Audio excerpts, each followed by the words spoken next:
السلام علیکم ناظرین، امید کرتا ہوں آپ سب اللہ کے فضل و کرم سے خیریت سے ہوں گے۔ جناب، مولانا سعدی کی حکایت پیش کر رہا ہوں، اور آج کی حکایت کا عنوان ہے پتھر دل انسان۔ کہتے ہیں کہ ایک رات بغداد شہر میں آگ لگ گئی اور آدھا بغداد جل گیا۔ ایک شخص اسی دھوئیں میں اللہ کا شکر کر رہا تھا کہ میری دکان تو بچ گئی۔ ایک صاحب دل وہاں سے گزرا اور اس نے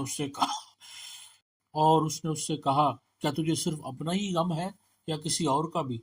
تو چاہتا ہے سارا شہر جل جائے مگر میرا گھر بچ جائے۔ وہ شخص کتنا سنگ دل ہوتا ہے کہ لوگ پیٹ پر بھوک کی وجہ سے پتھر باندھے ہوئے ہوں اور اس کا معدہ کھا کھا کر پھٹنے کے قریب پہنچا ہوا ہو۔ درویش خون کھا رہا ہو تو اس کے سامنے کوئی لقمہ کیسے کھا لے گا؟ بادشاہ عادل جب لکڑہارے کے گدھے کو کیچڑ میں پھنسا دیکھتا ہے تو بے چین ہو جاتا ہے۔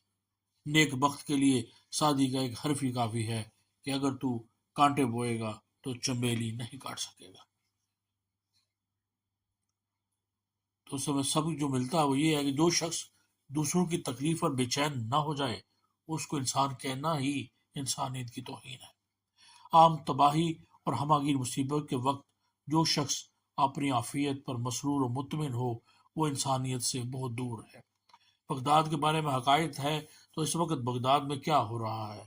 امریکہ اور برطانیہ کیا کیا ظلم نہیں ڈال رہے اور روزانہ سینکڑوں مسلمان شہید ہو رہے ہیں، لیکن دنیا بھر کے مسلمان خواب خرگوش کے مزے لوٹ رہے ہیں اور کسی کے کانوں میں جوں تک نہیں رینگ رہی۔